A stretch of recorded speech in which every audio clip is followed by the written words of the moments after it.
વડોદરા શહેરમાં પૂર્વા સ્થાયી અધ્યક્ષની નગરજનોની શિખામણનો મામલો વિશ્વામિત્રી બચાવ સમિતિ મેદાનમાં ઉતરી અધ્યક્ષ મહાત્મા ગાંધીજી જેવું સાચું બોલ્યા છે, જેથી તેમનું સન્માન કરવા વિશ્વામિત્રી બચાવ સમિતિ સૂતર આટીલે સન્માન કરવા પાલિકા આવ્યા હતા। સ્થાયી સમિતિના ડોક્ટર શીતલ મિસ્ત્રીએ તંત્ર પર આક્ષેપ કરવાને બદલે આવા વરસાદ સાથે જીવતર શીખી જવાની આપી હતી શિખામણ, જેમાં લોકોને ઘરોમાં બેટરી, રબર ટ્યુબ, દોરડું અને બોટ રાખવાની વાત કરતા લોકોમાં ભારે નારાજગી છે। ત્યારે મિસ્ત્રી સાચું બોલ્યા છે, તેથી તેમનું સન્માન કરવા વિશ્વામિત્રી બચાવ ટીમ પાલિકા આવી ચેરમેન ઓફિસમાં હાજર ન હોવાથી સૂતરની આટી ઓફિસની નેમ પ્લેટ પર લટકાવી સત્યના પૂજારીનું સન્માન કર્યું। ચેરમેને ઘર દીઠ એક ટ્યુબ વસાવી લેવા માટે આપ્યા સૂચન હતું, જેને લઈને વિવાદ સર્જાયો છે। ગાંધીજીએ જે આઝાદીમાં ગાંધીજી એટલે એક દેવી સ્વરૂપ જેવા વ્યક્તિત્વ ધરાવતા હતા। આઇન્સ્ટાઈને પણ કહ્યું હતું કે હડમાસનો આવો માણસ કઈથી હોઈ શકે દુનિયામાં। ગાંધીજીએ એક તો સ્વચ્છતાના આગ્રહી હતા, તો આઝાદ થયા પછી સ્વચ્છતાની વાત માત્ર નરેન્દ્રભાઈએ શરૂ કરી, અને પહેલાં આવેલા એક પણ વડાપ્રધાને નથી કરી, તો એમનું પણ અમે આદર કરીએ છીએ કે નરેન્દ્રભાઈ બહુ સારી વાત કરી, ભલે અહીં પછી ઢોંગ કર્યો લોકોએ ઝાડુ પકડીને। એવી જ રીતે ગાંધીજી સત્યમેવ જયતેની વાત કરતા હતા કે સાચું જ બોલો, હંમેશા જૂઠું બોલો નહીં। હવે શીતલભાઈ મિસ્ત્રી આપણા સ્થાયીના ચેરમેન 2 દિવસ પહેલાં એક મીડિયા ચેનલના ઇન્ટરવ્યૂમાં એવું બોલ્યા કે હવે વડોદરાના નગરજનોએ એક ટ્યુબ, એક તરાપો અને એક બેટરી વસાવી લેવી જોઈએ।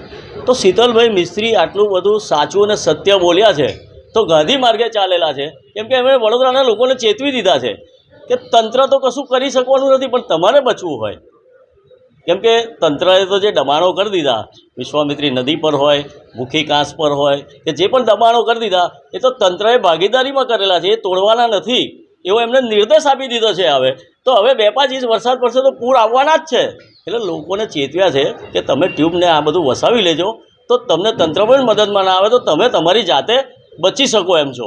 એના માટે એને સત્ય વાત કરેલી છે।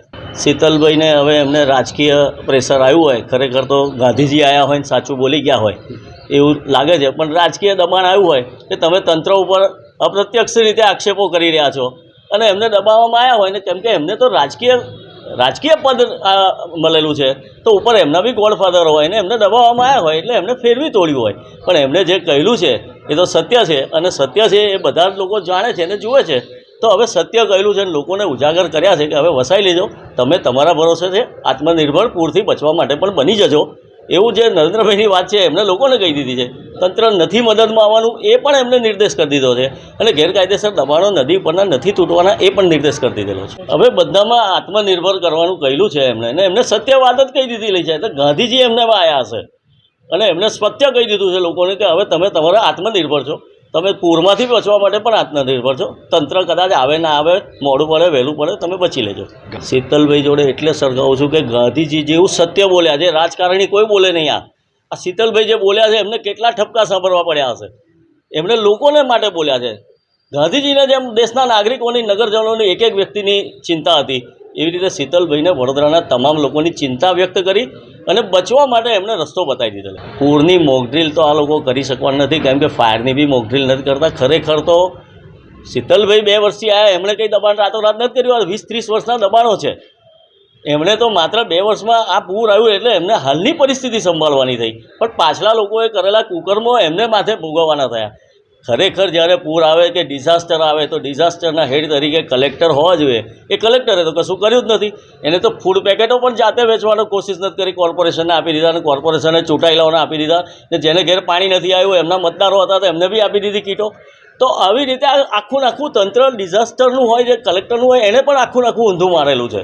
પણ શીતલભાઈએ તો એવું કહી દીધું કે આ ભવિષ્યમાં 2-5 ઇંચમાં પણ વરસાદ આવશે અને તમે બોટ, ટ્યુબ અને બેટરી તો વસાઈ જ લેજો। ઘરમાં ટૂંકમાં બાળકોને પછી આચવવાના, પહેલાં ટ્યુબને એની ઉપર તમે તરીને બહાર નીકળજો અને તમારી જાતે બહાર નીકળજો, બહાર જઈને તમને ખાવાનું મળે તો ખાઈ લેજો અને મગર મળે તો લડી લેજો।